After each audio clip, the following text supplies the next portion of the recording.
하옵소서. 내게 들은 바 바른 말을 본받아 지키고 우리 안에 거하시는 성령으로 말미암아 내게 부탁한 아름다운 것을 지키라. 아멘. 서울 중구 퇴계로에 위치한 남대문교회 우리 손유탕 목사님께서 우리 3시에는 아름다운 것을 지키라 라는 제목으로 말씀 주십니다. 목사님 나오십니다. 할렐루야. 하나님께 감사와 영광의 말씀을 주시기 바랍니다. 감사합니다. 할렐루야. 할렐루야. 중요한 것은요, 하나님의 말씀이 능력입니다. 믿으시기 바랍니다. 방금 읽으신 디모데후서 1장 13절 14절을 읽으셨는데 그냥 기억하기 힘들잖아요. 그래서 본문은 13절 14절을 택했지만 14절 한 줄을 외웁시다. 14절 한 절을 우리 안에 거하시는 성령으로 말미암아, 시작. 그 다음에는 내게 부탁한 아름다운 것을 지키라.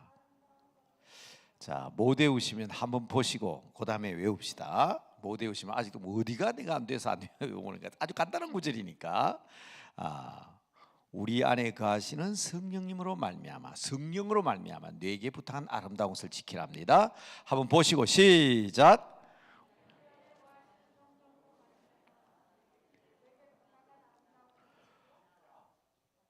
이제 안 보고 외우시겠죠? 안 보고 외우시겠죠? 이건 이제 우리 자녀들을 위해서도 그렇고요.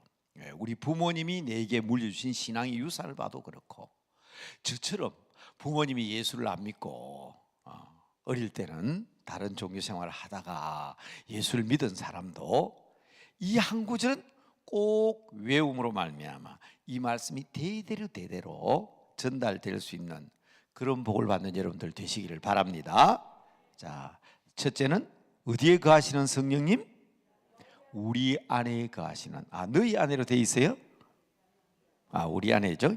우리 안에 거하시는 누구로 말미암아? 성령님으로 말미암아. 그 다음에 너에게 부탁한 뭘 지켜라?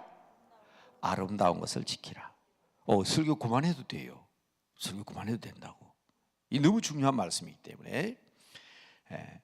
자, 오전에 말씀 마치고 아름다운 것을 지키라 책 구입하는 분들 제가 사인하면서 주고 마주보고 성함 묻고 적으면서 참 행복한 시간이었어요. 한 번도 저는 책을 팔아본 적이 없는데 사인하면서 이야기 주고받으면서 이게 제가 몰랐던 사실을 얘기하다가 고향 분도 만나고 또 알지도 못했던 목사님도 만나고 그러면서 아름다운 것이 대대로 전달되었으면 좋겠다. 책 제목이 아름다운 것을 지키라잖아요. 딴 데 가면 그 15,000원짜리 10,000원에 파는데 없습니다. 오늘 지금 한 10권쯤 남았다 하는데 저거 외에는 여러분 책방에서 사셔야 돼요. 제보고 그 가게를 주세요. 저도 없어요. 근데 너무너무 행복한 시간이었다는 말씀을 드리면서 자, 이 말씀을 근거로 해서 오늘 오후에 하나님께서 우리에게 무슨 말씀을 하시는가. 참 중요한 것은요, 우리 안에 거하시는, 우리 안에 거하시는 뭐라고 그러세요? 성령님이라고 그랬잖아요. 이 참 중요합니다. 이 성장자를 우리 안에 거하시는 성령님. 성령님이 어디 거하신다고요? 자, 한번 따라합시다. 내 안에 계신 성령님. 이게 우리 기독교인들이 가장 기본적인 고백이 돼야 돼요. 사도 바울은 자, 성경 구절 제가 또박또박 얘기합니다.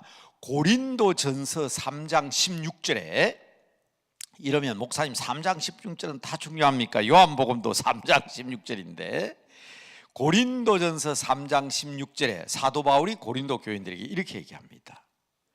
성령이 너희 안에 거하는 것과 너희 몸이 하나님의 성전인 것을 알지 못하느냐. 성령님이 어디에 거하신다고요? 내 안에 거하시는 거. 우리 안에 거하시는 성령이 굉장히 중요한 고백입니다. 우리 안에 거하시는 성령님, 내 안에 계신 성령님. 이것 때문에 우리 예수 믿는 거예요. 제가 신학교에서 어떤 학생이 상담을 왔는데 다른 사람은 다 성령 받았다 성령 받았다 하는데 자기는 성령을 못 받았대요. 그래서 내가 탁 첫 번째 하는 말이 성령 못 받은 사람은 신학교 못 오는데? 제가 그랬거든요. 그럼 깜짝 놀라면서 아니 성령 안 받으면 신학교 못 옵니까? 그렇지. 너 예수 믿냐 안 믿냐 이렇게 물어봤어요. 예수 믿는데요. 그럼 성령 받았네. 내가 그랬거든요. 너 성령 받았네. 그랬더니 교수님 우리 교회 집사님들도 제보고 성령 받았다는데 나 성령 안 받았어요. 제가 다시 물었습니다. 너 성령 받았구나. 너 예수 믿잖아. 예, 예수님 믿습니다. 영원히 믿을 거지. 예, 다른 건 몰라도 나 죽을 때까지 어떤 일이 있어도 예수님만 믿을 겁니다. 뭘 믿는데? 내 죄를 대신해서 돌아가셨고 그래서 나는 이제 천국 가게 된 하나님의 사람이만 틀림없이 믿습니다. 와, 너 성령 분명히 받았어. 그랬더니 안 받았대 자꾸. 그래서 제가 성경을 확인을 시켜드렸어요. 그 청년 때문에, 그 젊은 전도사님 때문에 제가 가는 데마다 이 얘기를 하는 거예요. 아마 우리 강남 금식기도원에서도 여러 번 얘기했던 것 같아요. 이건 굉장히 중요하거든요. 야, 멋있다. 저분 우리 아버지 같으면 좋겠다. 가가지고 아버지 그럴 수 있어요? 그럴 수 없어요. 아무나 보고 멋있다고 아버지라고 하지 않습니다. 하나님을 아무나 아버지라고 부르는 게 아니라고. 분명히 자 로마서 성경의 금가락지인 로마서 그중에 다이아몬드 8장 15절 양자의 영 성령을 받지 아니한 사람은 하나님을 아빠라고 부르지 않습니다. 내가 하나님을 아버지라고 부르는 그 자체는 벌써 뭐라고요? 성령을 받았기 때문에 그렇습니다. 여러분 안에 성령님 계심을 믿으시기 바랍니다.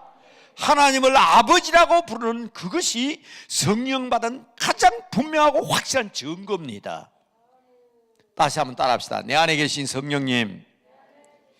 이야, 저분 멋있다. 부자고 잘생기고 옳지. 가가지고 나의 주인님, 내가 종입니다. 여러분 그렇다고 해서 무조건 그런 거 아니에요. 아무리 예수님이 유명한 분이지만은 우리가 예수님을 주님하고 부르는 것은 자 성경 구절 그대로 얘기합니다. 고린도전서 12장 3절 고린도전서 12장 3절 성령이 아니고는 아무도 예수님을 주라고 부르지 않는다 그랬습니다. 그런데 여러분 오늘 또 기도할 때 주여 주인님 나의 주인님 하고 불렀잖아요. 주여 이 말. 여러분이 그렇게 부를 수 있는 이유는 여러분 안에 누가 계시기 때문에? 성령님이 계시기 때문에 그런 거예요. 그래서 그 청년은 신학교 들어왔다는 자체가 예수 믿기 때문에 성령 받았기 때문에 들어온 거예요. 한 가지 착각하고 있는 건 하나 있어요. 자, 내 안에 계신 성령님은 우리들에게 매우 중요한 우리 그리스도인이 가장 중요한 고백이기 때문에 우리 오순절 교인들은 꼭 자기들을 고백할 때 내 안에 계신 성령님 그 고백을 잘해요. 저는 장로교 목사예요. 장로 교인들은 그 소리 잘 못해요. 근데 그건 배워야 돼요. 우리가 하나님을 아버지라고 부르고 예수님을 주라고 부르는 것은 다시 한번 내 안에 누가 계시기 때문에? 성령님이 계시기 때문입니다. 그런데 그 청년이 제게 아이고 교수님 저는 성령 안 받았는데요 하는 이유는 내 안에 성령님이 계시는데도 불구하고 그분에게 모든 것을 맡기지 못했기 때문에 그런 거예요. 이것을 우리는 뭐냐면 성령 충만이라 그러는데 내 안에 계신 성령님께 내 모든 인생을 맡겨야 되는 거예요. 맡겨야 되는 거예요. 그런데 그걸 맡기지 못하기 때문에 문제가 되는 겁니다. 어머니 연세도 많이 드셨고 아버지 생활력도 없으신데 아들인 저를 믿고 저와 함께 삽시다. 내가 네 아버지잖아. 내가 네 엄마잖아. 그러니까 모시고 살고 싶습니다. 집에 모시고 왔어요. 자, 그래 놓고는 아버지 엄마 대우를 하지 않습니다. 손자가 대학 가는데도 대학 간다 소리도 안 하고 무슨 일이 있어도 있다 소리도 안 하고 아프다 소리도 안 하고 그럴 때 아버지 엄마가 쓰는 말이 있습니다. 너희가 나를 데려다 놔놓고 나를 뒷방 늙은이 취급하냐? 엄마 아버지가 섭섭해서 하시는 말씀이죠. 성령님 내 안에 모시고 있으면 뭐하냐고, 하나님 내 안에 모시고 있으면 뭐하냐고, 모시고 있으면서 뒷방 늙은이 취급하냐, 그게 문제예요. 성령님으로 충만하다 말은 여러분 분명하잖아요. 우리는 성령님, 내 안에 계신 성령님, 우리 안에 계신 성령님 확실하잖아요. 그래서 고린도전서 3장 16절에 성령이 너 안에 거하시는 것과 너희가 하나님의 성전인 것을 알지 못하냐. 성령님이 거하시는 집이니까 성전이지. 따라합시다. 이 몸은 하나님의 성전입니다. 믿으시면 아멘. 성전이니까, 하나님의 성전이니까 하나님의 뜻대로, 성령님의 뜻대로 살도록 내 몸을 맡겨야 되는 거예요. 그런데 그렇게 살지 못한단 말이야. 그러니까 마치 부모님 모셔놓고 너희들이 날 데려다 놓고 뒷방 늙은이 취급하냐 하는 것처럼 우리의 신앙생활이 성령님 앞에 말씀드리지 않아. 성령님 앞에 맡기지 않아요. 내 마음대로 살아요. 자기 고집대로 살아요. 그러니 내 안에 성령님이 계셔도 성령님의 뜻대로 되는 일이 없는 거예요. 성령 충만한 성도 되시기 바랍니다. 자, 한 해를 보내면서 새해를 맞이합니다. 성탄과 새해, 우리가 늘 듣는 말 아니에요. 지금까지 여기까지 도와주신 하나님, 도와주셨다. 우리 그걸 어떤 하나님이라 불렀죠? 에베네셀의 하나님. 그렇죠? 미스바와 센 사이에 돌을 세우고 사무엘이 하나님께서 여기까지 도우셨다, 도움의 돌, 그러면서 에벤에셀이라고 그랬습니다. 맞습니다. 하나님께서 비록 우리가 부족하고 모자라고 연약하지만은 여기까지 에베네셀의 하나님이 도와주셨어요. 이제 새해를 향하여 나갈 때 아들을 낳으리니 이름을 예수라 하라. 이는 곧 임마누엘, God with us. 하나님이 우리와 함께 하신다. 나와 있잖아요. 저게 길이, 내 길이 평탄하게 될 것이며 뇌가 형통하리라. 여호수아서 1장 8절 됐잖아요. 여호수아 1장 8절 9절이 뭡니까? 네가 어디로 가든지 내가 너와 함께 한다. 내 길이 형통하고 평탄하리라. 이 복 받으시는 여러분 되시기 바랍니다. 그게 임마누엘이지. 그게 임마누엘이지. 그러니까 하나님이 함께 하시고 뭐하냐고. 하나님 말씀 듣지 않고 지 마음대로 사는데, 자기 멋대로 사는데. 그러니까 여러분, 내 안에 계신 성령님의 음성을 듣고 그 말씀과 함께 하시는 그분에게 귀를 기울일 때에 우리는 그런 것을 성령 충만이라고 하는 거예요. 머리끝부터 발끝까지 다 하나님으로, 성령님으로, 성전이니까. 무엇을 하든지 어디로 가든지 형통한 주의 백성 되시길 바랍니다. 그래서 오늘 저녁에는 우리 안에 거하시는 성령님으로 말미암아 내게 부탁한, 귀를 기울여야죠. 내게 부탁한 아름다운 것을 지켜라. 오전에 제가 여러분 옷을 벗자 그랬어요. 옷을 벗자. 참 신비합니다. 자, 성경 구절을 제가 또박또박 여러분이 성경 구절을 한번 기억해 보시기 바랍니다. 오늘 아침에 오전에 제가 옷을 벗자고 말씀드린 것은 로마서 13장 12절에서 15절 말씀을 말씀드렸습니다. 그리고 구체적으로 우리가 빛의 갑옷을 입기 위해서는, 예수 그리스도로 옷 입기 위해서는 이 그리스도로 옷 입기 위해서는 우리 벗어야 될 게 있어요. 벗어버려야 새 옷을 입는 거 아니에요. 그래서 여러분 기억하기 쉽게 로마서 13장 12절에서 15절 길게 됐지만 딱 3개로 딱 잘랐어요. 기억하기 쉽게 말씀드렸습니다. 첫째는 술 취함과 방탕함의 옷을 벗어야 합니다. 기억할 수 있죠? 그리고 두 번째는 엄난과 호색의 옷을 벗어던져야 합니다. 그리고 시기와 다툼의 옷을 벗어던져야 합니다. 이거 벗어던지지 않으면 안 됩니다. 또다시 반복해서 말씀드리지 않겠습니다. 오전에 얘기 또 반복하면 시간이 가잖아요. 그러나 이 3가지 분명히 해야 됩니다. 그런데요, 우리 안에 거하시는 성령님을 말미암아 아름다운 것을 지키라 할 때는 이 아름다운 옷은 입어야 되는 옷이에요. 이 입어야 되는 옷은 어디에 나오느냐? 골로새서 나옵니다. 골로새서 3장 12절에서 참 신비하죠? 14절 뭔가 그죠? 이게 우리가 입어야 될 옷이 나온다고. 새해가 되면서 우리는 이 옷을 입어야 됩니다. 이 옷을 입어야 됩니다. 자, 구체적으로 여러 가지 나오지만 역시 제가 세 개로 딱 잘라서 말씀드리겠습니다. 첫째는 긍휼과 자비의 옷을 입어야 합니다. 여러분, 나이가 들면 말입니다, 입 빠진 사람이 많아요. 저는 제 형이, 바로 위에 형이 저하고 7살 차이인데 70대 중반이잖아요. 쓰러졌어요. 그래서 지난 11월 달에 와가지고 그 얘기 했는데, 진해에 있는 병원에 가 있는데 의사 선생님을 만났는데 뇌에, 한쪽 뇌에 출혈이 너무 나가지고 피가 다 덮여 있어서 이 피를 빼낼 방법이 없대요. 수술을 하면 더 위험하고 그냥 두면 이 피가 굳으면서 뇌를 누르기 때문에 나머지 뇌에도 이상이 와가지고 긴박한 상황이 온다. 고비는 한 1, 2주일 걸릴 것 같다. 가족들 다 면회하라고. 요새 의사 선생님들이 되게 그렇게 얘기하면요 끝나는 거예요 거의.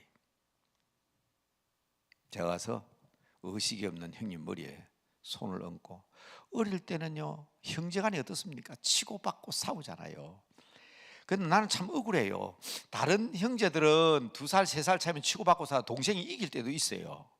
그런데 저는 7살 차이잖아요. 한 번도 제 형님하고 싸워가 제가 이긴 적이 없어요. 나이가 7살 차니까 한 대 집 앞은 얼마나 아프지.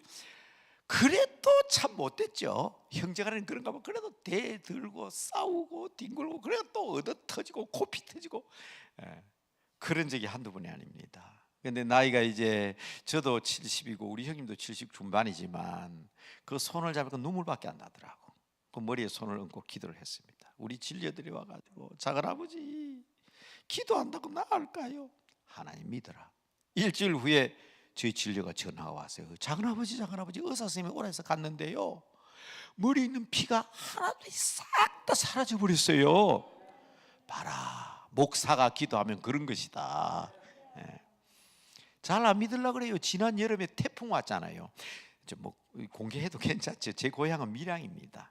산 내면이라고 얼음골이 있는데요, 태풍이 밀양을 해서 어디 가면 포항으로 지나간다는 거예요. 저희 형님 집에는 밤나무 농사를 많이 짓습니다. 밤 농사를. 이 태풍이 지나가면 방이 이제 이만큼 익어가는데 저거 다 떨어지면 원래 농사 끝난다는 거예요. 우리 집 사람이 걱정하지 마라, 기도하면 태풍이 지나간다. 작은 엄마 그러지 마세요, 답답해 죽겠는데 기도한다고 갑니까? 근데 태풍이 울산으로 갔어. 울산, 밀양까지 안 오고 양산을 거쳐 울산으로 빠져나가 버렸어.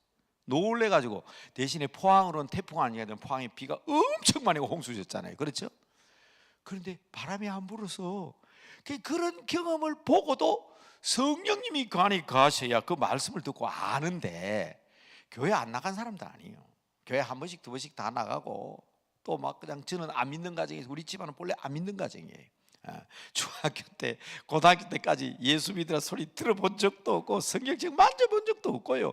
교회라는 게 있는 것도 모르고 자랐어요. 이제 뭐 좀 발달하니까 이제 그 밀양 시내 읍내까지 나가는데도 2시간 3시간 걸리는데 지금 막 20분이면 가거든. 막 도로가 잘 돼가지고, 그죠? 지금은 시대가 그렇게 다 시골이 다 그렇게 변했잖아요. 그러니까 이제 교회도 이제 가볼 수가 있잖아요. 교회 가기는 가는데 신앙이 없어, 믿음이 없어. 근데 이번에 아버지가 그렇게 딱 다른 거 보고 놀래가지고, 여러분, 하나님께서 우리에게 주신 은혜 안에 거할 때 성령께서 내게 말씀하시는 말씀을 듣고 순종하는 여러분 되시기 바랍니다. 아름다운 옷을 입어야 돼요. 복된 옷을 입어야 돼요. 그 중에서도 제가 놀란 것은 뭔가 하면, 평소에는 몰랐어요. 이제 형님이 의식이 돌아왔잖아요. 내 피가 다 빠지고 이제 다시로 못 볼 줄 알았는데, 제가 가서 우리 형님 아닌 줄 알았어. 합주가 입이 속 들어가 있는 거예요. 그래서 아니 우리 형님 맞아요? 그랬더니 털니를 다 뽑아내서 그렇대. 평소에 저는 몰랐는데 7살 난 형님이 전 털니를 하고 계셔서 나는 우리 형님 얼굴만 봤지 병원에 입원하면 이빨을 다 뽑아버리잖아요. 그죠? 깜짝 놀랐어요. 그래서 제가 그랬어요. 어쩌다가 이빨이 다 빠졌냐? 나는 내 이빨 그대로 다 가지고 있는데. 그랬더니 깜짝 놀라더라고. 야, 네 어릴 때 양치질도 안 하고 내가 이빨 딱 하면 대 들고 그래가지고 싸웠는데 어떻게 네가 이빨이 그냥 하나도 안 빠졌나? 그래서 아마 형님이 많이 꾸중해서 내가 입 양치를 열심히 해서 이빨이 다 있는 것 같다고. 지금 제가 무슨 얘기 하려는지 아세요? 나이가 들면 이빨이 빠져요. 그런데 물어봅시다. 나는 나이가 들어가지고 이빨이 다 빠졌다 그런 사람은 들어봤는데 나는 나이가 들어가 혀가 빠졌다는 사람 아무도 없잖아요. 그 참 이상하죠? 이빨로 깨물면 혀가 아픈데 나이가 들어가지고 혀 빠졌다는 소리 나 들어본 적이 없어요. 그런데 그 강력한 이빨은 빠지잖아요. 첫 번째 입어야 될 옷을 지금 설명드리는 거예요. 따라합시다. 긍휼과 자비의 옷을 입읍시다. 그게 지금 여기 나와 있다고 얘기해요. 예수 그리스도로 옷을 입는데 첫째는 어떤 옷을 입어야 되냐? 나중에 찾아보고 잘 보세요. 자, 이분 찾기가 쉽잖아요. 13장이고 3장이고 12절, 15절, 12절, 14절 딱 나와 있잖아요. 그죠? 제가 일부러 칠판 내와서 적어 드리는 것은 머리에 사진 딱 찍어서 기억하기 좋아라고 그런 거예요. 예? 초등학교 선생 출신이잖아요. 이 사진 눈으로 사진 찍는 게 참 중요해요. 또 얘기할까요? 여러분 태국에 제 딸이 선교사로 나가 있는데 위에 있는 중학생, 초등학생인데 늦동이를 하나 낳았는데 그게 5살 아이예요. 오셔도 그럽니다. 할아버지 제가요 4살 때 태국에 왔는데 태국에 와가 5살 때였어요. 지금 태국에 갔기 때문에 5살 된 줄 아는가 봐. 그런데 글자를 가르치는데 이렇게 가르친대. 가나, 기역, 니연, 디걸, 리얼 이렇게 가르친대요. 아, 야, 역을 내가 야 그래 가르쳐가지고 2년 3년 지내봐라 애가 한글 아는가 그랬어요. 여러분 제가 초등학교 선생이잖아요. 선생 출신이잖아요. 여러분 혹시 유치원 선생님 계시는가 모르지만 유치원 선생님 한글 이렇게 가르치십니까? 언제 한글 깨우치렵니까? 이거는요 4학년 5학년 한글을 깨우치고 난 다음에 배워야 되는 거예요. 그래서 제가 그랬어요. 오늘 5살 아이에게 어머니 석자를 딱 한 써봐라. 기억력 가르쳐가야 되는 거 아니다. 그러면 요게 어머니다. 이튿날 요게 어머니다. 사흘째 요거 어머니다. 그 다음날 딱 써놓고 이게 뭐이고 그러면 애가 바로 어머니 하고 읽어요. 여러분 우리의 능력은 그런 능력이에요. 우리 복합적인 능력이에요. 이렇게 분리돼가지고 하는 것은 나이가 들어서 하는 거예요. 얼굴에 왜 가면 애들이 눈에 사진을 찍어버리기 때문에 그런 겁니다. 우리는 사진 찍는다는 소리를 안 하지만 우리 하나님께서 사람에게는 그런 능력을 준 거예요. 우리 엄마 눈은 이렇게 생겼고 우리 엄마는 코는 이렇게 생겼고 입은 이렇게 분리해가지고 엄마를 압니까? 아니에요. 엄마 얼굴 쳐다보고 젖빨면서 크면서 엄마 얼굴이 머릿속에 찍혀서 엄마를 아는 거예요. 제가 지금 말씀드리는 것은 여러분 이것을 여러분들이 쓰는 이유를 설명하는 거예요. 여러분 성경이나 하나님 말씀도 하나님께서 우리에게 체험과 경험과 우리의 육안을 통해서 영안이 열려지는 거예요. 그러니까 여러분 이게 적어드렸지만 바로 하시기 바랍니다. 제가 한글 얘기는 더 했으면 좋겠지만 이 시간은 제가 초등학교 선생으로서 교수로서 가르치는 아이기 때문에 더 이상 얘기는 하지 않겠습니다. 아이들 글자를 우리 아들이 뭐 지금은 40대 중반에다가 대학 교수니까 그렇지만 요만하게 어린 아이일 때 제가 부산에 살았거든요.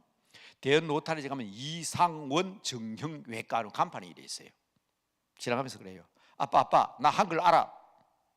뭘 알아? 저 간판 저거 알아요. 한 읽어봐라. 이상원 정형외과인데 뭐라고 이런지 알아요? 이병원 이러는 거예요. 왜냐하면 그 병원이거든. 이자도 보니까 알겠고 원자도 보니까 알겠는데 앞에 있는 상자는 모르겠거든. 딱 넘겨짓게 하는 거야. 이병원. 그게 애들이 아니야. 그거는 병원이 아니고 사람 이름이야. 이상원. 그 다음부터 그 아이는 상자가 딱 들어가 버려. 여러분들 손주들 애들 이렇게 가르치는 거 아니에요. 이거는 그래도 글자를 좀 알고 나면 우리 한글이 이렇게 자음과 모음으로 돼 있구나 하는 것을 알게 되는 것이지, 엄마 아빠 생각으로 기억 니은부터 가르쳐 가지고 언제 한글을 다 익힙니까? 못 익혀요. 성경 말씀이 있지만은 성경 말씀을 여러분 창세기부터 계시록까지 어떤 방법으로 성경을 다 알아요. 그러니까 중간중간 드리는 말씀이지만 그 말씀을 중간중간 탁탁 익혀 놓으셔야 돼요. 자, 여러분 골로새서 3장 12절에서 14절에 우리가 꼭 입어야 될 옷. 여러분 설교도 중요하지만 중간중간, 그래도 여러분 저보다 연세 드신 어른도 있지만 제가 그래도 1976년부터 여자 고등학교 선생을 한 사람이에요. 근 50년 다 됐잖아요. 그죠? 근 50년 가까운 세월을 또 나중에 초등학교 선생 12년에 대학 교수 20년에 하면 평생을 가르친 사람 아니에요. 그런 경험에서 여러분 말씀드리는 겁니다. 신앙도요, 할아버지 할머니의 신앙, 옛날 우리 기도원에 와서 소나무 뿌리 뽑던 그 신앙, 그거 우리 지켜야 돼요. 그래서 오늘 제목은 아름다운 것을 지키라는 거예요. 아름다운 것을 지키라. 어른들의 말씀 잘 들어야 돼요.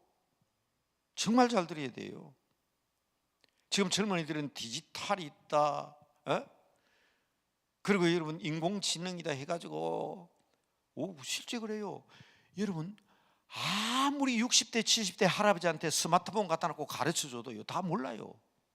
다 몰라요. 근데 6살 7살 먹은 아이한테 스마트폰 딱 주면요 안 배웠는데도 다 하잖아. 맞죠? 그 벌써 태어나면서부터 보고 다른 게 달라요. 걔들은 태어나면서도 그걸 보기 때문에. 돌진한 아이가 스마트폰 보고 있으면 깔깔깔 웃고 앉았잖아. 그러니까 그게 벌써 보고 배우는 게 달라요. 그런데 그런 세대들이라고 해서 어른들의 말씀을 무시하면 안 됩니다. 다시 한번 따라합시다. 아름다운 것을 지키라. 그 아름다운 것을 지키기 위해서, 아름다운 것을 이루기 위해서는 벗어야 될 거, 자, 3번 4번 계속 반복해서 말씀드립니다. 좋은 학교 선생님은요 중요한 것은 자꾸 얘기해야 좋은 선생님이에요. 그게 시험에 나오거든. 그런데 중요한 것을 강조 안 하고 그냥 서부적하게 넘어가 버리면 그 좋은 선생님 아니에요. 우리가 벗어야 될 옷, 술 취함과 방탕함을 버리라, 음란과 호색을 버리라, 다툼과 시기를 버리라. 이거는요 어떤 일이 있어도 잊으면 안 되는 거예요. 네? 그게 로마서에서 얘기한 거잖아요. 이 옷을 벗어야 삐설 갑옷을 입고 예수도 옷 입을 수가 있어요. 그러면서 우리에게 새 옷을 얘기하잖아요. 우리 안에 가시는 성령님께서 우리에게 새 옷을 입었는데 긍휼과 자비라 그랬거든. 그런데 우리는 뭐예요? 강한 게 강한 줄 알거든.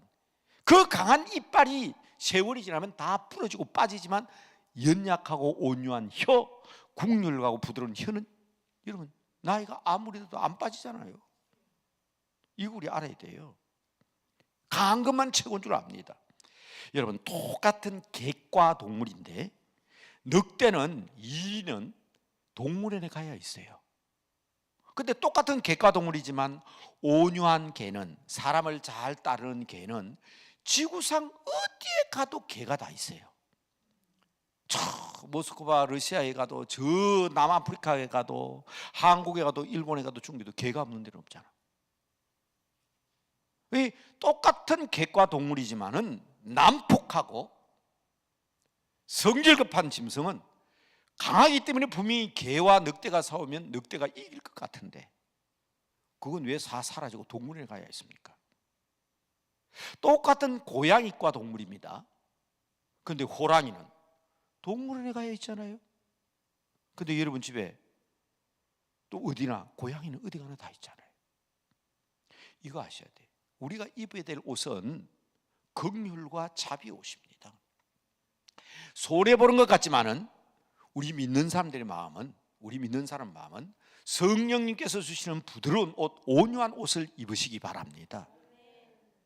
그래서 두 번째 옷을 얘기하잖아요. 겸손과 온유의 옷을 입어라. 겸손의 옷을 입어야 됩니다. 겸손의 옷. 자기가 다 해놔놓고는 자기 입으로 확 무너뜨리는 사람이 있거든. 다른 사람이 인정해 줘야 되는데 정말 수고 많이 한 사람이 있어요. 교회 보면요, 이야, 저분이야말로 정말 충성된 사람이다. 그런데 그렇게 실컷 일어나놓고는 떠들어가 나는 이렇게 했는데 니는 뭐하자 이래가지고 결국 칭찬받지 못하고 지탄의 대상이 되는 사람이 있거든. 옛날 우리 어른들은 벼는 익을수록 고개를 숙인다고 겸손을 강조하고 온유한 성품을 강조했습니다. 그러나 더 중요한 게 있어요. 한번 따라합시다. 기다리는 사람들. 우리 성도는요, 기다리는 사람들이에요. 좋은 날 오기를 기다리고, 기도 응답받기를 기다리고, 궁극적으로 우리는 뭘 기다립니까? 하나님 나라가 이 땅에 이루어지기를 기다리는 사람들 아닙니까? 그렇죠? 하나님 나라가 이 땅에 이루어지기를 기다리는 사람들입니다. 기다리는 사람은요, 오래 참음의 옷을 입어야 돼요. 제가 지금 딴 데 이 부분이 나오는 얘기를 하고 있는 거예요. 인내의 옷을 입어야 된다. 사랑은 언제나, 그 다음 오래 참고. 기독교는 사랑이 종교죠, 그죠? 기독교 사랑이 종교잖아요. 그런데 사랑은 언제나 오래 참고. 보세요, 기독교 인내의 종교입니다. 기독교는 구원의 종교입니다. 구원의 종교인데 뭐라고 얘기합니까? 마태복음 24장 13절, 마가복음 13장 13절. 끝까지 견디는 자는 구원을 얻으리라. 보세요, 견디는 자가 구원을 얻는다고 그랬잖아. 기독교는 영혼을 얻는 종교입니다. 그런데 누가복음 21장 19절, 누가복음 21장 19절, 너희 인내로 너희 영혼을 얻으리라. 어떻습니까? 이걸 모르면 안 되는 거예요. 우리가 구원받기를 원하고 우리의 영혼이 잘 되기를 원하고 우리가 사랑하기를 원한다면 끝까지 인내해야 돼요. 참을 줄 알아야 돼요. 자녀를 기를 때도 그렇게 애먹이고 그렇게 부모님에게 고통을 주는 어린 자녀, 공부도 못하고 저거 누구 닮았을까? 저는 학교 초등학교 선생했잖아요. 엄마들이 와가 이래요. 애가 공부 좀 잘한 다음에 역시 걔는 외탁을 했는가 보다. 그래요. 아이고, 애는 참 착한데 성적이 좀 뒷면, 아이고, 걔가 외탁을 안 하고 왜 친탁을 했을까? 전부 다 자기가 똑똑하단 말이지. 그런데요, 이 선생을 하면서 엄마한테 안 속아야 되는데 저도 많이 속았어요. 선생님, 제가 누굽니까? 애 엄마 아닙니까? 저를 믿으세요. 얘기해 놔놓으면 이튿날 애가 엄마한테 얻어 터져가지고 눈티 반티가 되고, 아니 그 개구장이 좀 노릇하더라도 참고 인내하면서 부드러운 마음으로 그들을 양육하면요, 다 크면 다 알아요. 이제는 컸으니까 그렇죠. 이제는 뭐 중학생, 고등학생 독일 가 있습니다, 제 손자가. 그런데 뭐 구구세 뭐 그런 건 아무 문제가 안 되죠. 뭐 지금 독일어, 영어까지 다 하는 아이니까 지금은 나무랄 데가 없지만 초등학교 2학년 때 말이에요. 우리 집에 같이 살았는데 어느 날 제가 퇴근을 하고 오는데 며느리 얼굴이 뿔그락뿔그락해요. 우리 며느리 인내성 강합니다. 그래도요, 대한민국 육군 장교 출신입니다, 제 며느리가. 아프가니스탄 평화유지군 갔다 온 대위 출신이에요. 간호사고요. 인내심도 있고요, 상당히 부드러운 사람입니다. 그런데 그런 며느리가 막 얼굴이 뿔그락뿔그락했는데, 야 애미야, 너 왜 그러냐 그랬더니, 아이 글쎄 이 녀석이 구구셈을 못 외워요. 그래서 제가, 애미야 그냥 둬라. 아이 아버님, 지금 애들 다 외워요. 야, 초등학교 6학년 졸업할 때까지 이름도 못 쓴 놈들이 지금 장사하는데 구구셈 잘만 외우더라. 부산 진시장에 장사하는 제 친구도 있고 부산 평화시장에 장사하는 친구들도 있는데 걔들이 초등학교 다닐 때에 이름만 쓸 줄 아는 애들도 지금은 구구셈 빠삭하게 외우면서 장사 잘하더라. 뭐고 걱정하냐, 크면 다 외우는데. 우리 집 사람이 제 손목을 끌고 들어가면서 그냥 그런 거 간섭하지 말라고, 젊은 사람한테 그런 거 간섭하면 나중에 손자 되고 가버리면 어떡하려고 그러냐고. 그래도 같이 사니까 귀엽고 좋잖아요. 가만히 있어요. 그때부터 제가 가만히 있었습니다만 뭐 그래도 다 커서 다 자라잖아요. 지금은 오늘 26일이죠. 제 큰손자 생일입니다. 독일에 있는 제 큰손자 생일이에요. 크리스마스 지나고 태어났어요. 그게 제가 드리는 말씀은 뭡니까? 답답해하지 마세요. 내 안에 계신 성령님을 믿으시기 바랍니다. 그러면서 골로새서 3장 14절에 자, 긍휼과 자비의 옷을 입으시기 바랍니다. 긍휼과 자비. 그리고 겸손과 온유의 옷을 입으셔야 돼. 오래 참음의 옷을 입으셔야 돼. 그러나 그 옷을 입고 2023년 새해를 맞이하면서 펄럭펄럭 옷 펄럭이지 말고 마지막 14절에 매라 그랬어요. 성경 찾으신 분 계시나요? 띠를 매라 그랬어요. 띠를 발끝 졸아매고 단단한 각오로 달려나가라. 그 띠가 뭐냐? 사랑의 띠를 띄어라. 여러분, 오늘 오전과 오후에 걸쳐서 굉장히 중요한 얘기했어요. 그런데요, 자, 진짜 아름다운 것을 지켜야 되는 거 있습니다. 우리 안에 가시는 성령님이 내게 부탁한, 자, 이 까만 걸로 써야 되는데 뭐 차가면서 그죠? 사진 머리에, 자, 칠판을 혹시 머릿속에 사진을 찍는다면 아름다운 것을 지키라. 이건 오늘 여러분 지금 나와 있는 책 이름이니까 아름다운 것을 지키라. 이 아름다운 것. 자, 성경 구절. 이 아름다운 것, 내게 부탁한 아름다운 것이 뭐냐? 요한계시록 참 신비합니다. 19장 13절 14절. 뭔가 좀 비슷하잖아요.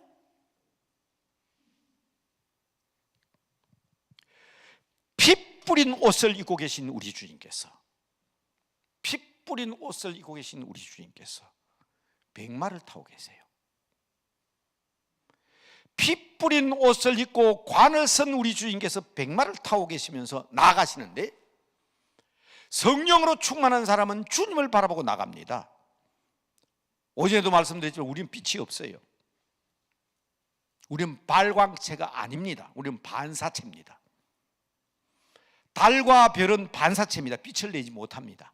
태양빛이 빛을 비추어 주면 달과 별이 별빛과 달빛을 우리에게 비추어 주는 것처럼 우리는 주님의 빛을 받아야 됩니다. 피 뿌린 옷, 흰 옷을 입은 그분이 백마를 타고 앞서갈 때 우리가 백마를 타고 따라간다고 돼 있어요. 14절에. 그런데 거기 보면 뭐라고 돼 있느냐? 피 뿌린 옷은 곧 따라합시다. 하나님의 말씀. 나중에 확인하세요. 피 뿌린 옷은 하나님의 말씀이에요. 그 말씀을 가지고 달려나가는 사람은 어떤 옷을 입고 있는 사람이냐? 흰 옷 입은 사람, 세마포 옷을 입은 사람입니다. 요한계시록에는 복 있는 사람에 대해서 여러 가지 방법으로 얘기하고 있죠. 하나님의 말씀을 지키는 자와 듣는 자, 읽는 자가 복이 있다. 기억나시죠? 흰 옷을 입은 자들이 복이 있습니다. 세마포 옷을 입은 사람들이에요. 이 흰 옷 입고 나간다는 이 흰 옷이 뭐냐, 이게 중요한 겁니다. 그러면서 뭐라 그럽니까? 어떤 사람이 복 있는 사람이냐? 흰 두루마기를 빠는 사람들이 복이 있다. 성경이 가운이란 말을 우리말로 두루마기로 번역했습니다. 흰색 가운, 흰 두루마기. 우리 하나님께서 여러분들에게 가장 아름다운 옷을 입혀주셨는데 그게 흰 옷이에요. 세마포 옷입니다. 여러분, 이 옷을 우리는 벗으면 안 됩니다. 단단하게 허리띠를 매야 합니다. 이 지난 2022년 동안 2022년에 혹시 여러분 입은 흰 옷들이 더럽혀졌을 수도 있습니다. 그러니까 성경이 뭐라고 했어요? 계시록에 흰 옷을 빠는 자들이 복이 있다고 그랬잖아요. 회개하고. 어디에서 회개합니까? 바로 그래서 여러분 여기 오셨잖아요. 새해 맞이하기 전에. 여러분 바로 이 자리에서, 이 금식 기도원에서 여러분의 흰 옷을 빠시기 바랍니다. 그 흰 옷을 벗어 던지면 안 됩니다. 그 흰 옷을 입어야 됩니다. 그래야 그 흰 옷 입은 자들이 24장로와 더불어 흰 보좌에 앉아요. 제가 옛날에 신학을 막 시작할 때 어떤 화가로부터 선물을 하나 받았습니다. 전도사님, 이제 신학생이 되셨으니까 제가 그림을 그렸는데 꼭 전도사님도 이 심판 받을 때에 이 자리에 앉으시기 바랍니다 하고 그림을 그려왔는데 보좌를 100개를 그려왔어요. 그래서 이게 뭐냐 그랬더니 요한계시록은 100보좌래요. 그려온 것은 너무나도 감사한데 성경은 바로 알아야 됩니다. 그 100보좌, 100개의 보좌 아닙니다. 그래서 지금 여러분 성경에는 그 100보좌를 100보좌라고 바꿔놨어요. 흰 백자입니다. 흰 백자. 하얀 보좌입니다. 기억하시기 바랍니다. 100보좌 심판가니까 여러분 100개의 보좌가 있는 데서 심판받는 아닙니다. 흰 보좌. 흰 보좌. 그래서 여러분 지금 성경, 여러분 지금 가진 성경 다 바꿔놨어요. 흰 보좌로 바꿔놨어요. 하얀 보좌. 이게 제일 하나님 나라에 가는 사람에게는 제일 아름다운 것이 흰 옷, 흰 보좌, 흰 두루마기, 세마포시예요. 우연이 아니죠. 우리 한민족을 백이민족이라 그러잖아요. 여러분 저는 동양철학으로 박사학위를 받은 사람입니다. 물론 신학을 해서 성교학으로 박사학위를 받고 신학교 교수를 했지만은 제가 본래 저 대구에 있는 영남대학교에서 제가 동양철학을 했습니다. 공자, 맹자, 불교, 인도 철학, 힌두 철학 공부한 사람이에요. 그렇지만 여러분 우리 동양에서도 중요한 얘기를 많이 해요. 그러나 거기는 교훈이죠. 교훈. 생명은 예수 그리스도밖에 없습니다. 이거 분명히 하셔야 됩니다. 확실히 하셔야 됩니다. 진리는 우리 성경에서 말하는 진리는 영어로 The Truth라고 얘기해요. 이건 하나뿐인 진리입니다. 천하에 구원받을 만한 다른 이름을 주신 적이 없습니다. 오직 진리는 The Truth입니다. 그런데 여러분 Truth가 있어요. 이것을 세상에서는 진리라고 얘기하는데 진리가 아니고 하나잖아. 하나. 일리입니다. 일리. 무슨 말인가 하면 많은 진리가 있는데 그 가운데 하나의 진리예요. 그러니까 우리는 일리를 진리로 알면 안 됩니다. 참 그 일리가 있네. 그 말은 그것도 하나의 훌륭한 진리는 맞다 이 말이에요. 세상에 많은 진리는. 그러나 영원하고 온전한 진리는 아니에요. 그러니까 우리가 믿는 진리는, 우리가 믿는 하나님은, 우리가 오신 예수님은 나는 길이요 진리요 생명이라고 그랬잖아요. 이분은 한 분밖에 없습니다. 오직 예수 그리스도밖에 없습니다. 맞아요. 여러분 이 시대는요 분명히 다원주의 시대입니다. 마늘 다자 어떤 원자, 이거 우리 착각하면 안 됩니다. 옛날에는 이론이었어요. 공부 잘하면 최고지. 다른 건 어뜸이 없어. 어떤 원자잖아요. 오직 어뜸은 하나밖에 없다. 그런데 아니에요. 여러분 손흥민이나 박지성이 같은 사람은 축구를 잘해가지고 한 사람이 벌은 돈이 일개 기업만 해요. 그래도 여러분 공부 잘해 최고입니까? 옛날에 음악을 하는 사람은 바이올린을 한다든지 혹은 피아노를 친다든지 그 클래식을 해야 음악입니다. 그런데 지금은 아니에요. 두드려도 음악이에요. 옛날에 통기타가 음악입니까? 근데 지금 통기타만 잘 쳐도 최고입니다. 지금은 다원주의 시대예요. 어뜸이 하나가 아니에요. 그런데 요 놈을 갖다가 어디에 딱 갖다 붙이면 종교에다 딱 갖다 붙여. 종교 다원주의. 큰일 납니다. 여러분 진리는 다시 말하면 하나밖에 없습니다. 믿으시기 바랍니다. 여러분 제가 불교를 공부한 사람이잖아요. 불교. 여기 와서 한번 강의한 적도 있어요.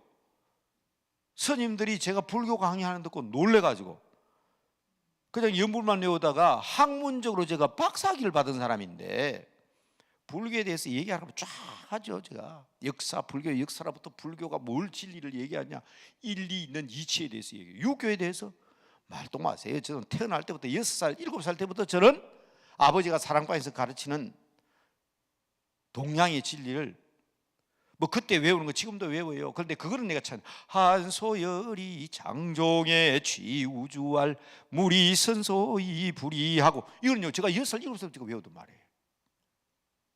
그러면 유학에 대해서는 저도 남만큼 공부한 사람이에요.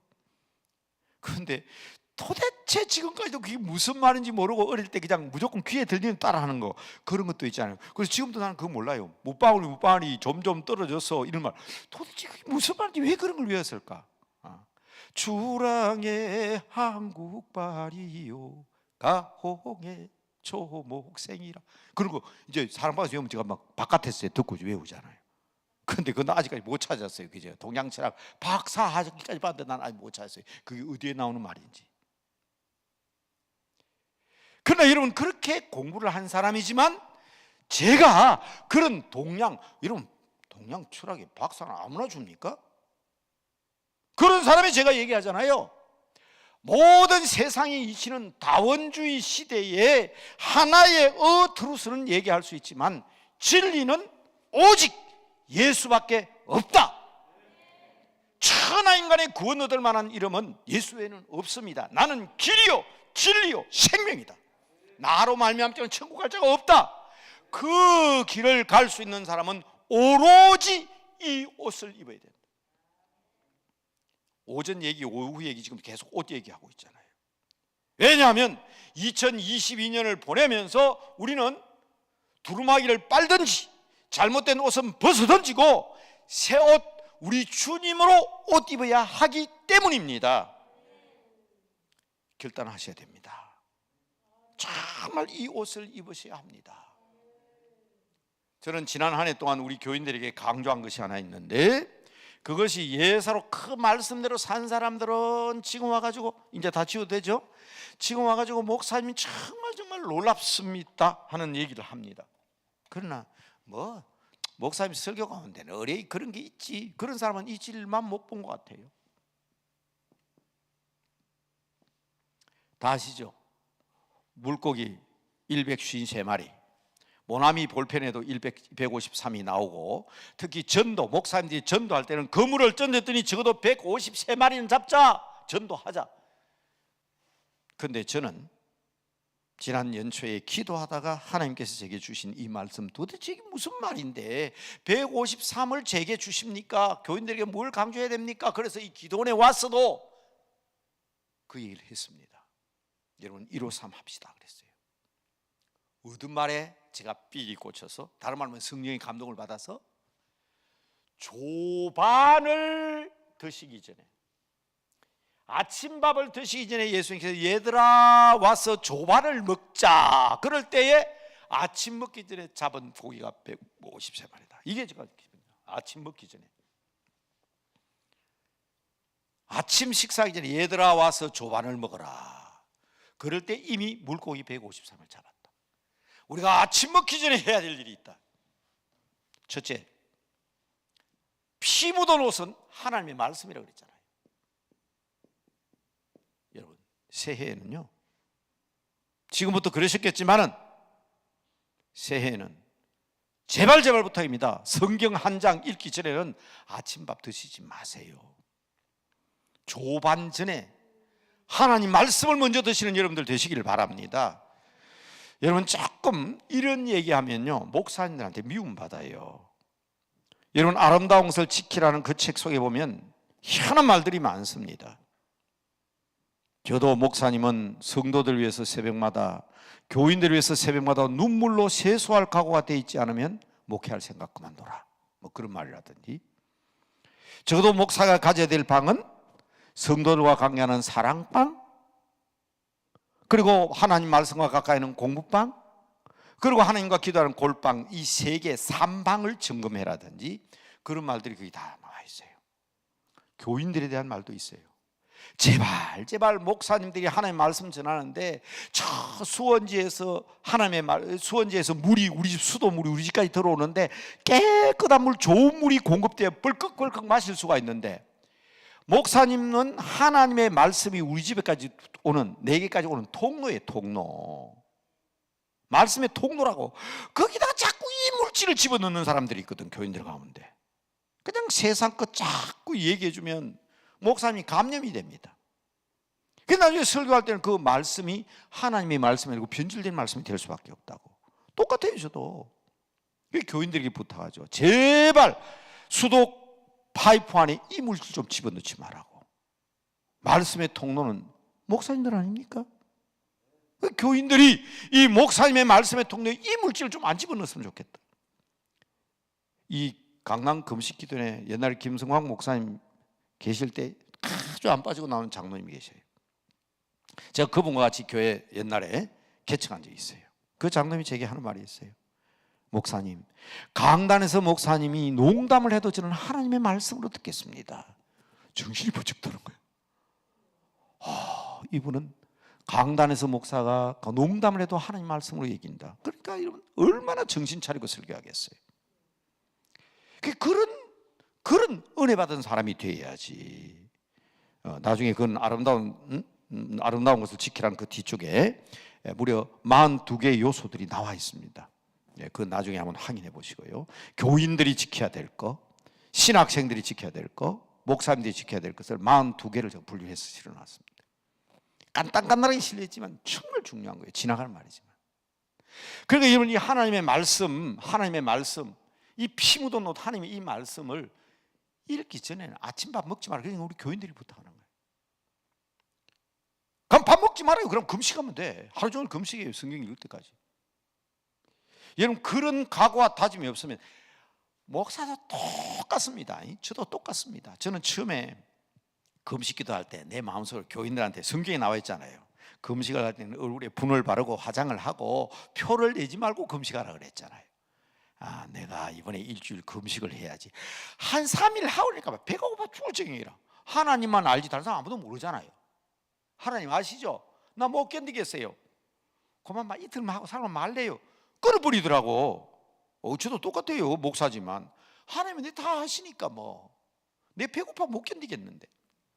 근데요 좀 은혜는 적게 받도록 교인들에게 저는 오늘부터 일주일 동안 금식합니다. 제게 그걸 하지 마세요. 교인들 앞에 딱 공포를 하고 나니까 올무를 썼잖아요. 그러니까 그게 일주일 금식이 되더라고. 그래서 여러분 우리 목사님들 대개 제 가까이 지는 목사님 다 압니다. 저분이 1년에 일주일씩 보름씩 금식하는 사람입니다. 여러분 제 몸무게가 신학교 다닐 때는 82kg에서 85kg 나갔습니다. 제가 지금 69kg거든요. 제가 절대로 건강 때문에 금식한 거 아닙니다. 하나님 앞에 정기적으로 주기적으로 그렇게 올해도 그랬거든. 자 이제 교회 목회도 그만두고 새로 단임 목사하는데 이제 그만하자. 제 집사람하고 어제까지도 제가 그랬거든요. 이제 금식 안 해도 된다. 가만히 있자. 한번 해보고 말죠. 근데 오늘 제가 저도 모르게 아침 오전에 시간에 얘기해 버렸어요. 1월 9일 날 제가 옵니다.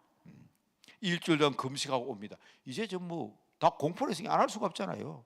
그래서 방금 제가 점심 먹고 오면서 하나님은 희한한 방법으로. 그러니까 여러분들이 내게 올무다 힘든 일이다 멍해다 싶어도 한번 따라합시다. 하나님 주시는 멍해는 복인 줄로 믿읍시다. 그게 십자가라고. 그게 구레네 시몬이 얼마나 재수가 없어요. 예수님 십자가 구경하러 왔다가 군인들이 보고 예수님이 쓰러지고 넘어지고 자빠지고 밤새도록 안 주무시고 고난을 받으시고 피를 흘리시니 그 십자가 메고 갈 수가 없으니까 군병들이 자기가 멸락하면 안 되겠거든. 야 너 이리 와. 시커먼 시골놈이 하나 있거든. 구레네 사람 이 말은요 시골뛰기 이 말입니다. 네가 십자가 대신해라. 아마 구레네 세문이 그 십자가 지고 가면서 불평했을 거야. 아이고 재수없다. 괜히 구경 왔다가 이게 뭐냐. 그런데 여러분 보십시오. 루포와 그렇죠. 분명히 그랬죠. 루포의 어머니가 내 어머니라고 바울은 얘기합니다. 그러니까 또 성경에 보면 루포의 아비인 구레네 시몬이라고 그랬어요. 루포의 어머니가 바울의 어머니라고 그랬어요. 그 시골뜨기 시커먼 사람이 대신 십자가 지고 가다가 예수님 십자가 짊어지시고 마지막 운명하시는 거 보고 변화를 받은 거예요. 이 도발한 사람은요 의심이 너무 많아요. 네. 항상 의심하지만 뭐라고 그럽니까? 내 손가락을 찔러보고 내 옆구리 만져보지 않고는 나 부활 믿을 수 없다 그랬잖아요.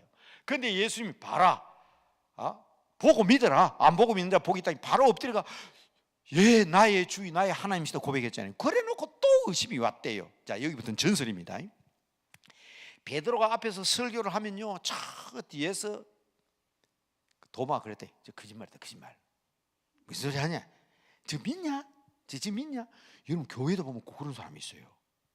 교회도 보면 그런 사람이 있다고. 목사님 설교에 대해서 그냥 아멘 하면 되는데 자기도 은혜 받아놓고 묻습니다. 오늘 목사님 설교 어땠어?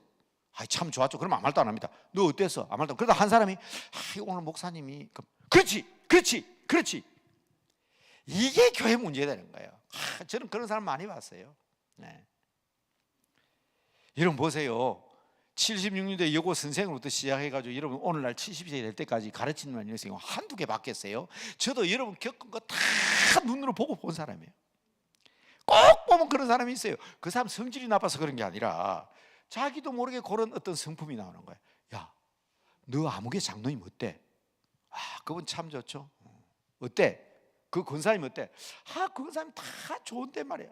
그런데 그렇지, 그렇지. 그게 이제 교회 문제 되는 거예요. 그게 안 좋은 거 하나 보기 시작하면 그거 막 퍼뜨리면 그게 씨앗이 되는 거예요. 여러분, 교회 분쟁이나 교회 사건들이 간다는 겁니다. 그래서 옷을 벗어야 돼. 시기와 다툼의 옷을 벗어야 돼요. 아예 그런 생각은 하지 않아야 됩니다. 정말 긍정적인 옷을 입어야 돼요. 아까 말씀드린 대로 농담이라도 하나님의 말씀인 줄로 믿고, 올무가 와도 감사함으로 감격함으로 믿고. 그 베드로가 오늘 설교를 딱 하다 보니까 저 뒤에 지금 또 그냥 도마가 돌아다니는 게, 그렇지, 야, 저 말 믿냐? 아, 오늘 베드로 설교 너무 좋아요. 그러면 가만히 있어요. 그런데 이걸 베드로 설교 때문에 에이, 사람이 어떻게 살아? 그렇지, 그렇지. 그게 이제 사람들 군중들을 어지럽히는 거예요. 그때 베드로가 예수님의 손의 못자국과 옆구리를 분명히 확인한 사람이 있습니다. 저 뒤에 도마, 이리 나오세요. 제 친구 도마가 예수님의 손자국, 못자국과 옆구리를 분명히 봤습니다. 불러냈어요. 처음에는 도마가 나와가지고 한 말이 있으니까 참 믿을 수 없는 사건이잖아요. 어떻게 사람이 죽었다 살아났어요? 그러다가 점점 이제 자기 올무에 이제 들어가는 거예요. 십자가의 올무에. 예. 그런데 말이에요, 내가 불평 불는데 예수님이 나타났어요. 아이, 근데 손에 못자국과 옆구리에 창자가 있었어요. 자기도 모르게 그 올무 속에 그 십자가, 그 주님이 주시는 십자가 올무를 써야 되는 거예요. 변화되는 겁니다. 변화되고 나니까 자기가 부끄러워서라도 그곳에 있을 수가 없어요. 어디까지? 인도까지 가서 선교하는 도마가 됐잖아요. 인도 마드라스라는 곳에 가면 동굴인데 그 도마의 동굴이 있어요. 그 동굴 속에서 지내면서 인도 사람에게 복음 전했다고 그러잖아요. 그러니까 여러분, 혹 신앙생활하고 교회 생활하면서 목사님이 그렇게 절대로, 여러분 절대로 지금 연말이고 연초인데 임명하거든, 이 말은 꼭 하고 제가 가야 될 것 같아요. 거절하지 마세요. 내가 어떻게 사냥대원 합니까? 내가 어떻게 교사합니까? 내가 어떻게 구역장 해요? 난 집사 못합니다. 억지로 덮어쓰세요. 목사인 저도 이야기를 해야 내가 뒤집어 쓰고 내 그 일을 한다 그래요. 그게 은혜가 되고 복이 됩니다. 우리 교회도 전에 그랬어요. 구역장 맡기면, 아이, 목사님 저 자격 없어요. 제가 어떻게 구역장 해요? 그럼 제가 뭐든지 압니까? 아이고, 집사님 내가 그렇게 겸손하게 하는데 그렇게 교만한 말을 합니까? 아니, 목사님이 제가 자격이 없다는데 그게 어떻게 교만한 말입니까? 집사님, 구역장을 내 힘으로 하겠다니까 교만이지요. 집사님 힘으로 합니까? 한번 따라합시다. 하나님의 일은 하나님이 하십니다. 하나님이 맡기실 때는 아멘 하고 순종해야 되는 거예요. 하나님이 하시는 거예요. 나 자격 없습니다, 나 못해요 하는 것은 자기 힘으로 하겠다는 거거든. 그 교만입니다. 이 얘기는 꼭 기억하고 돌아가세요. 무슨 일을 맡든지 힘들고 어려울 때 알렉산더와 루포의 아비인 구레네 시몬처럼 억지로도 십자가 지면 능력이 되는 줄로 믿으시기 바랍니다. 그 아내가 바울의 엄마가 되고 그 자식들이 알렉산더와 루포가 알려진 예수님의 제자들이 되고, 그 의심 많던 도마가 인도까지 복음 전하고, 그 손목사가 참 잘한 것처럼 보이는데 그 양반도 아무 말도 안 하고 자기 혼자 금식하면 3일도 못 한다는데, 억지라도 교인들 앞에 약속하면 일주일 금식도 하고, 바로 그거예요. 제가 여러분 가정예배 참 강조하는데요. 가정예배 참 강조합니다. 저희 집은 지금도 가정예배를 드립니다. 옛날 애들이 어릴 때는 매일 예배를 드렸지만은 지금은 다 독일에 있고 태국에 있으니까 주일날 저녁 9시에 영상으로 가족들이 모여서 어젯밤에도 예배를 드렸습니다. 틀렸습니다. 그런데 우리 교인들에게 그 얘기하면 그래요. 목사님, 가족들이 만날 기회가 없어요. 애는 야간 자습한다고 밤 11시 돼 들어오지요. 아빠는 와가 피곤하다고 자면 새벽 6시 되면 나가죠. 가족들이 만날 기회가 없는데 어떻게 가정예배 드립니까? 잘 들으세요. 그 가정은 진짜 가정예배 안 드리면 큰일 날 가정입니다. 아빠와 자식이 얼굴을 대할 수가 없고 가족이 만날 기회가 없는데 가정예배 안 드리면 그 가정은 언제 가족들을 만납니까? 그래서 제가 드릴 말씀은 그래서 가정예배 드려야 된다 그랬어요. 그래서 가정예배 드려야 돼요. 가정예배 하면 그 짝도 못 봅니다. 정해야 돼. 그래서 가정예배 드려야 돼요. 어떤 사람은 그래요. 목사님 시간이 없어요. 성경 읽을 시간이 없어요. 그러니까 이 각오하지 않으면 안 되는 거예요. 매일 아침 나는 성경 안 읽으면 아침 안 먹는다 각오하지 않으면 진짜 성경 평생 한 번도 못 읽어요. 저희 남대문교회 오면 붙어 있습니다. 성경 통독 챌린지. 성경을 일독하면 감사하다고 헌금을 10,000원을 냅니다.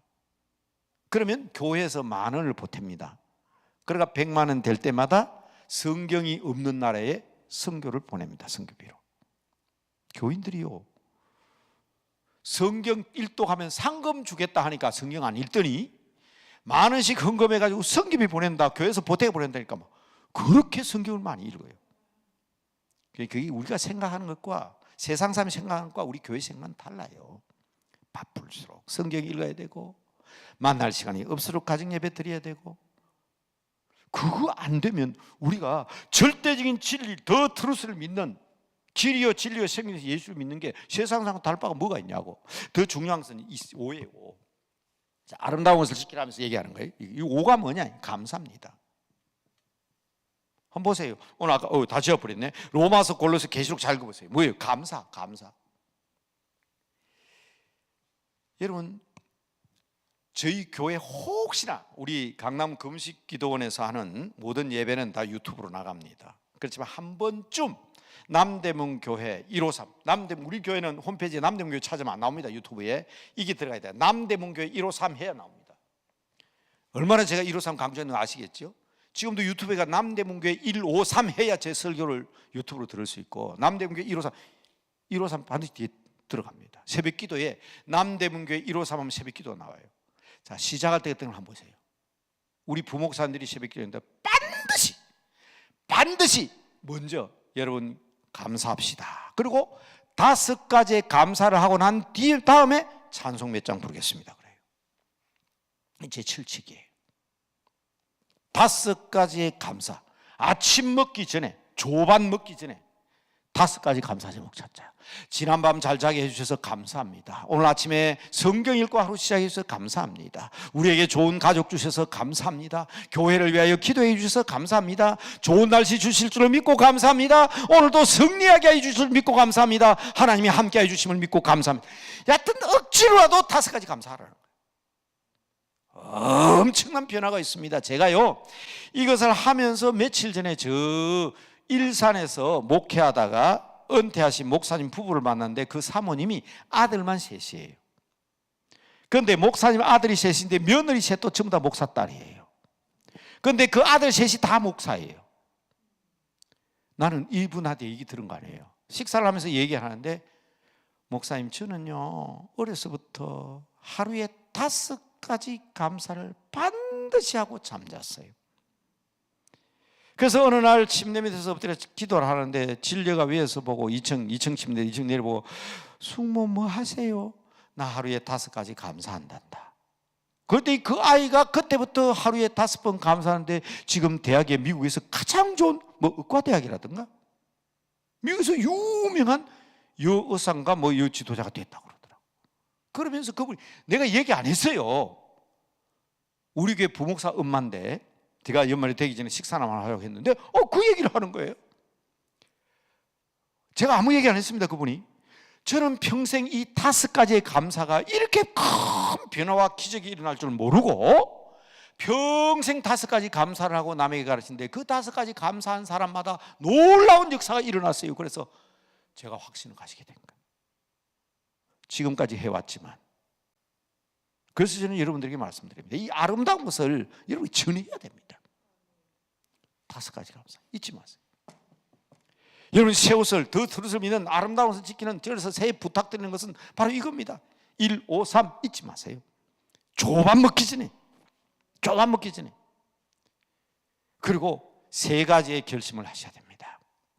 하루 계획 가운데 적어도 3가지 계획이 없으면, 3가지 계획이 없으면 하루 생활을 그냥, 하루가 아침이 살아야 하루가 사는 거 아닙니까?